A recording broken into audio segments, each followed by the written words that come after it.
Hey Paul, it's Jay here in Alberta. Got a question for you about your students that you've seen and the changes in students over, say, the past 20 or 25 years. I feel like the students or learners that I have exposure to now generally have a much lower level of knowledge, practical knowledge, hands-on skills than they did, say, 15 or even 20 years ago. In other words, people know a lot about a topic, but they don't have the basic hand-eye coordination to actually do the things that they think they know how to do. A great example is a hammer and a drill. I taught a course recently in leather making, and I had to show some people how to use a hammer delicately and how to use a hand drill. They simply had never done it. Have you seen that same phenomenon change in the past few years? Okay, feel like I might be opening a can of worms here, but or I can blame it on you, Jay. You asked the question.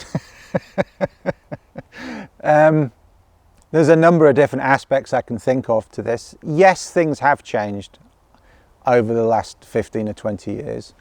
And I don't think it's just because I'm getting older and my perspective is changing. Of course, we always need to consider that.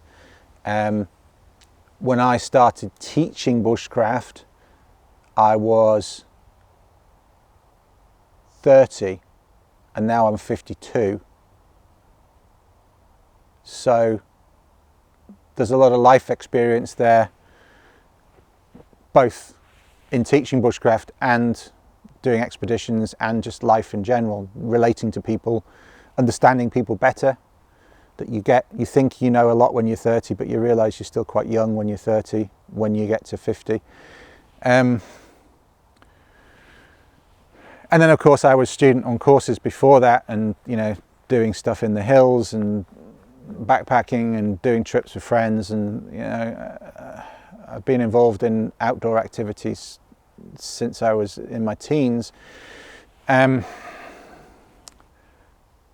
So what have I noticed that's changed? I would say that in terms of bushcraft courses, let's just say that people turn up with more awareness. I wouldn't even say knowledge, turn up with more awareness of different aspects of a course now than say 20 years ago. I remember when I went to do a bushcraft course, the first bushcraft course I ever did, I'd never seen anybody do bow drill before. I might have seen Ray Mears do it on one of the TV shows, but I'm not even sure I'd seen him do it on the TV shows, because all he'd done is Tracks and World of Survival at that point. And so I might not have even seen Mears do it.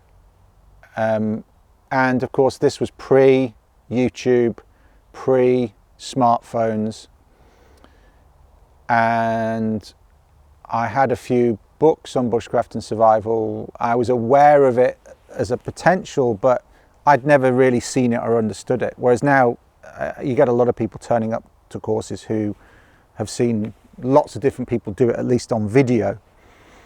And I think that's true of a lot of things. People who are interested in bushcraft will have found bushcraft YouTube channels like mine. It might be why they're on a course with me, but they've probably found TA Outdoors, Dave Canterbury, Coalcracker Bushcraft.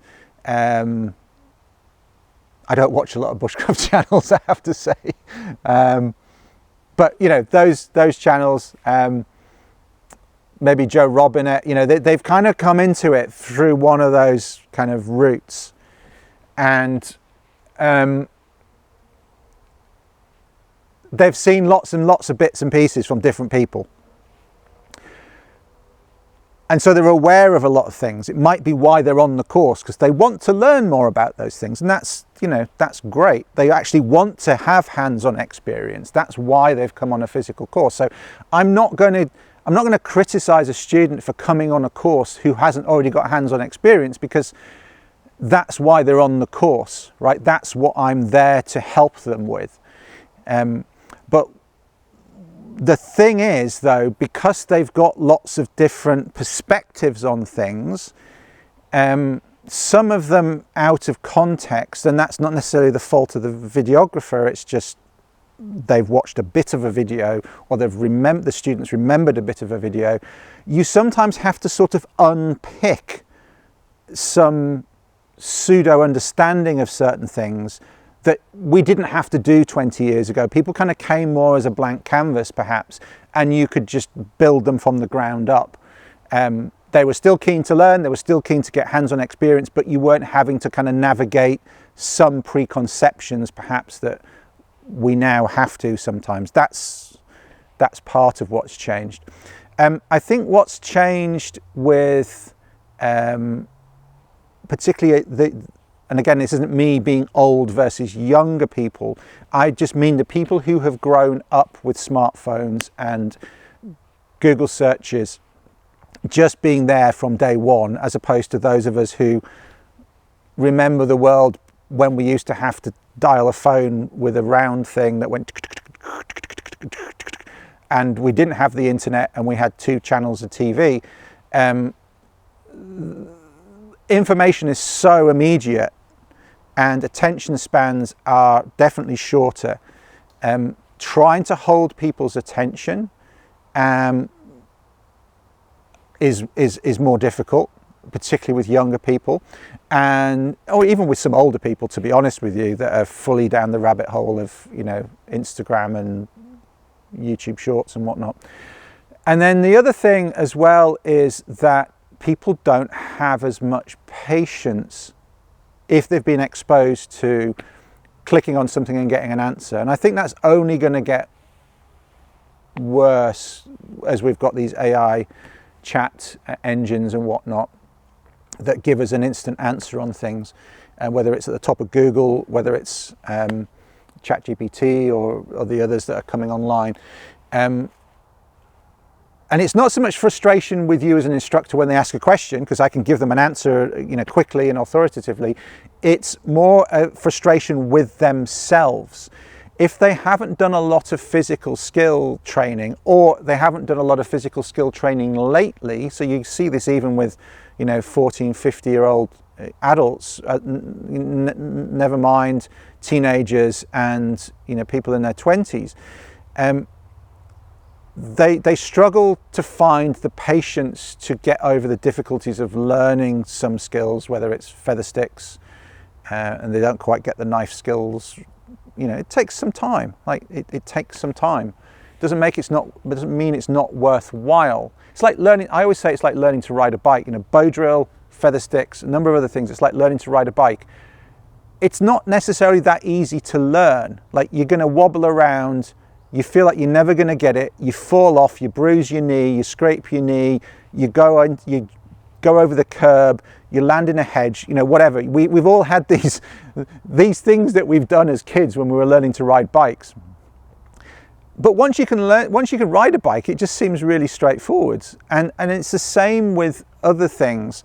It's just that people have forgotten what it's like to learn, or they've never done much learning of physical skills. Like I used to run a jiu-jitsu club, not Brazilian jiu-jitsu. I used to run a traditional jiu-jitsu club in London for quite a few years. I trained in jiu-jitsu for many years. I trained in Wing Chun Kung Fu for many years. And there's something that you get from just practicing physical skills all the time that translates across to learning to canoe, learning to ski, learning to do bow drill, learning to play guitar, which is something that I picked up during COVID when I couldn't go out and teach in the woods. There's just a certain discipline and patience required. You understand that it's going to be hard work now, and it will be frustrating, and you'll get annoyed, and you need to walk away, and you need to have a word with yourself, but you come back to it and eventually you'll get it. And I find that a lot of people don't have that circle of understanding under their belt with anything, and that then I'm then helping them with that circle of understanding, as well as helping them with the skill that we're learning at the time. And that's something that I think has changed. You know, people used to be a little bit more practical, and I think that goes into your question. People used to do more practical stuff for themselves on the whole. Not everyone, but even back in the 60s and 70s, I think people were still doing more fixing things themselves. My dad used to do his own oil change, like in his car. Like there was, other than taking the vehicle in for its MOT, like the roadworthy test that needed to go in for every year, pretty much everything else my dad used to do on his own car, because the vehicles were simpler. You could fix stuff. You can't do that with a lot of modern vehicles yourself now. There's so many electronics, and they need to be plugged into a computer when they're going for a service, etc., etc., or they need to be diagnosed, or you can't just tweak, how the engine, the engine timing mechanically. You can't do any of that anymore. And I think that's also, things have become more complex, and we've kind of rescinded some ability to do things because the things we have, computers, home, entertainment systems, heating systems, air cons, vehicles, everything's become more complex, and we can't fix it ourselves as easily as we used to be able to fix mechanical and analog things. I think that's part of it. I think also people don't have as much time for hobbies maybe as they used to. People having to work more. People have to, both parents have to work. There's less, there's less time spent doing craft work and hobbies and things, unless people really make an effort to do it. It's not a sort of natural part of a lot of people's lives. Even kids, the kids are under so much pressure to do tests and achieve academically. They're doing sports, and that's good at a lot of schools, but I don't get the sense that a lot of kids are finding a lot of time for just kind of creative hobbies and spending time on things, other than being pressured to pass exams and whatnot. So, and that's a kind of slightly old farts view, but I think there's a number of things. I think that's why I'm trying to draw on a number of threads there. I don't think there's one main thread. I think there's more awareness. There's not necessarily any more understanding, and in fact sometimes there's confusion based on that kind of potted awareness. There's a lack of experience of learning how to do hard things or learning how to do physical things, but equally I'm relatively patient with that, because the reason people are on a course is because they know they need help with those things. Like, they don't come on a course because mostly, you occasionally get people who come on courses who think they know everything already, but generally people who come on courses are there because they want your help, and they want to get better, and they want you to help them through things. But yes, sometimes people are surprised at physically how difficult even just carving a knife with a knife is, using an axe, canoeing for 3 hours in the morning, 3 hours in the afternoon.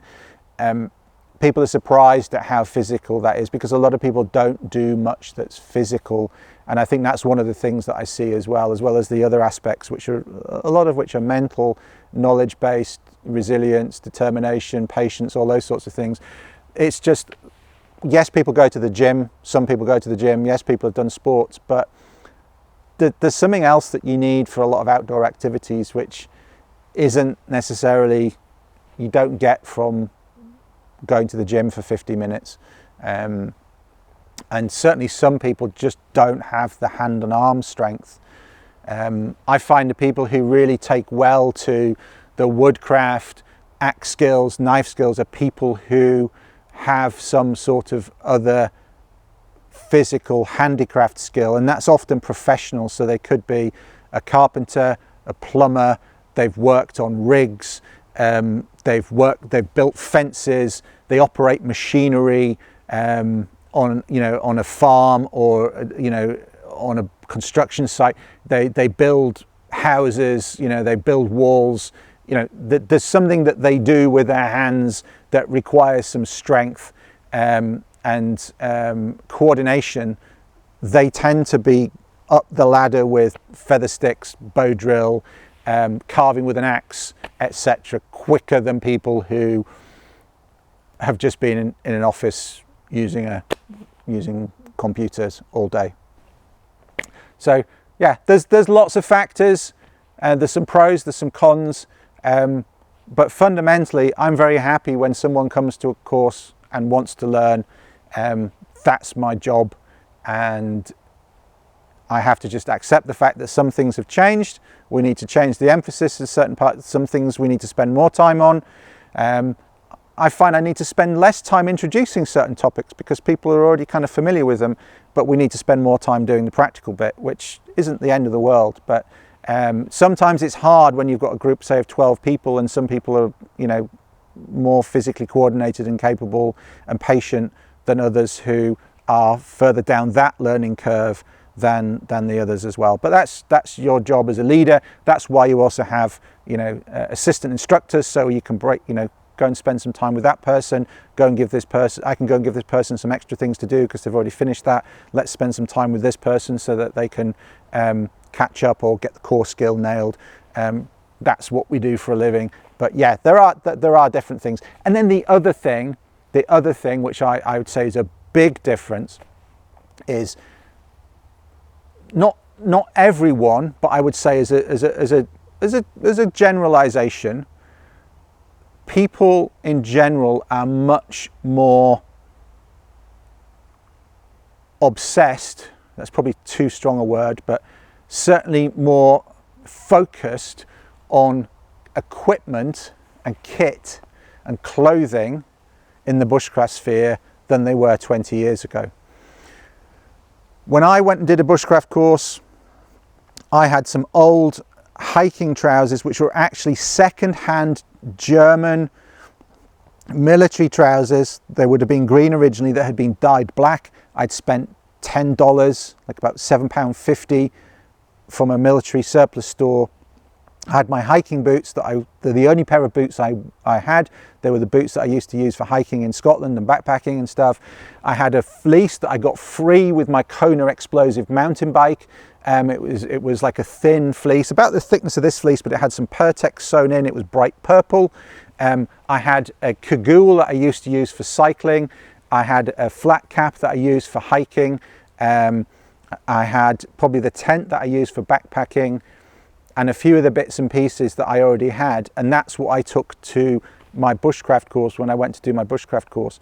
And other people on that course were similar. They, I think it specifically said don't wear jeans, but other than that, people were just turning up in old army, anorak, old fleeces, woolly, woolen jumper. Nothing particularly bushcrafty. Whereas now I get people turned up dripping in Fjällräven, Swazi, highly expensive technical outdoor clothing to do a camp-based course in the woods in the south of England in the summer. £400 rucksacks, like they're going to hike, across Europe or something, and it's just like, it's just not necessary. And the influencers and the outdoor equipment manufacturers have done a great job of making people, again, it's about awareness and it's about online, making people aware of all that stuff, but you don't need it. And again, people turning up with really nice custom knives to a basic bushcraft course, and they don't really know how to do anything with them. And I'm giving people a Mora Companion HD, and I'm using a Mora Companion HD on those courses because they work, and you can practice sharpening, and they do everything you need them to do. We're butchering rabbits, fish, wood carving, feather sticks, everything with a, less than £20, less, $20 knife. And you don't need a lot of this stuff. And so this is the other thing I've noticed. People are turning up sort of better clothed and equipped than some of the people who work for me. And that's great. But if that's how people want to spend their money and they feel comfortable to come to the woods to learn the skills, then I'm not going to complain about that. But my concern is that some people feel like they can't come and learn the practical skills until they've got all of that material good stuff squared away, which costs thousands of pounds, thousands of dollars.